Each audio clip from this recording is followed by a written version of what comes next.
मुल्क मराठों का ये यहाँ शिवाजी डोला था। मुगलों की ताकत को जिसने तलवारों पे तोला था। हर पर्वत पे आग जली थी, हर पत्थर एक शोला था। बोली हर हर महादेव की बच्चा बच्चा बोला था। सातारा जिल्ह्यातील माण तालुक्यात वसलेलं छोटंसं एक गाव आणि या गावाला खूप मोठा ऐतिहासिक वारसा सुद्धा लाभलेला आहे। याच गावात शिवजयंती महोत्सव हा देखील मोठ्या थाटात आणि उत्साहात साजरा केला जातोय। यावेळी तरुणांच्या तयारीची लगबग आणि भाईचारांचा उत्साह वाखाणण्याजोगा असतो।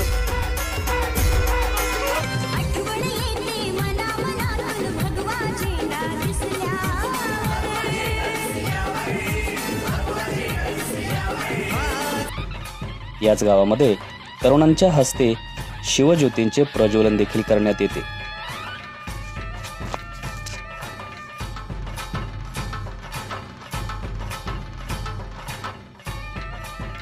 हर हर महादेव म्हणत गावातील अवखळ अशा तारुण्याला या उत्सवाच्या निमित्ताने दिशा मिळते।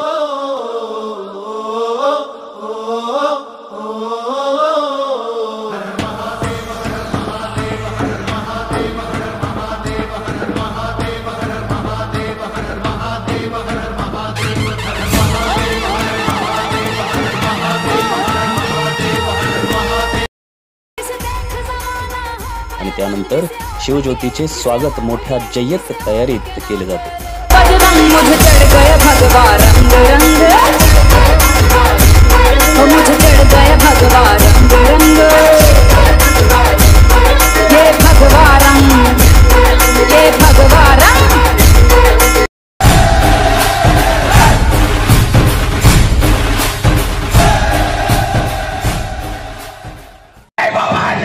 शिवाजी महाराज की जय, जय भवानी जय शिवाजी अशा घोषणांनी परिसर गुंजून जातो। शिवज्योतीच्या आगमनानंतर गावचे ग्रामदैवत श्री गणेशाची करता दुख हरता वार्ता विघ्नाची, नुरवी पूर्वी प्रेम कृपा जयाची। मान्यवरांच्या हस्ते शिवमूर्तीचे यथोचित असे पूजन करण्यात येते। क्षत्रिय कुर्वाणीन राजा शिवछत्रपती की। गावातील आदर्श शिक्षक श्री मनोहर काटकर सर यांच्या मार्गदर्शनाखाली सुरू होतात शिवचरित्रावर आधारित चित्रकला, प्रश्नमंजुषा तसेच लेखी परीक्षा सुद्धा।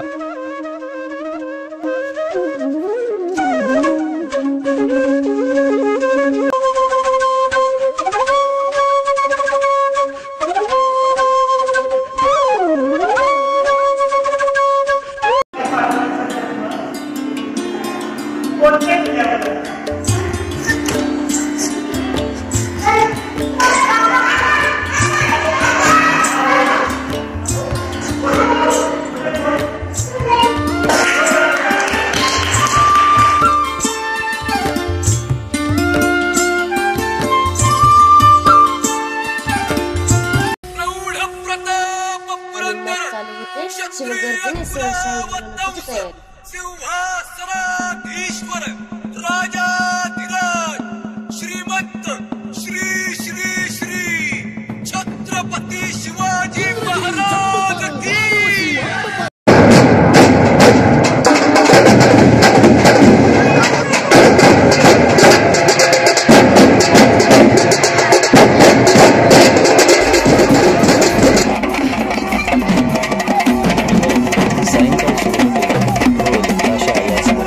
पारंपरिक वाद्यांच्या तालात राजांची शाही मिरवणूक। यानंतर गावातीलच ग्रामस्थ व तरुण वर्ग सादर करतात काही मैदानी खेळ। यामध्ये दांडपट्टा, लाठीकाठी तसेच मर्दानी खेळ देखील दाखवले जातात आणि उपस्थितांची मने जिंकली जातात। आणि विशेष कौतुकाची बाब म्हणजे यामध्ये उच्च शिक्षित तरुण वर्ग मागे नाही।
दीपक विलास पाटकर यांचे शिवचरित्रावर व्याख्यान मांडले. की प्रत्येक मावळ्याच्या अंगामध्ये एक वेगळी कला असायची. एक मावळा एक वेशभूषा करण्यात पडायचा असायचा, तर एक मावळा पक्ष्यांचा हुबेहूब असायचा, तर काही मावळे शमशेरबाजीमध्ये पडायचे असायचे, तर काही मावळे दांडपट्ट्यात पडायचे असायचे. आणि अशा मावळ्यांचं नेतृत्व करणारा कर्तृत्वान छत्रपती शिवाजी राजा.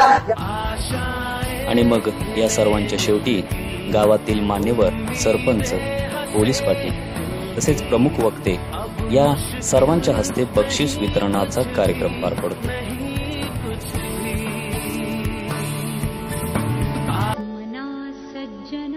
अंतिमतः गावातील सर्व जाती धर्मातील लोक एकत्र येऊन महाप्रसादाचा आस्वाद घेतात.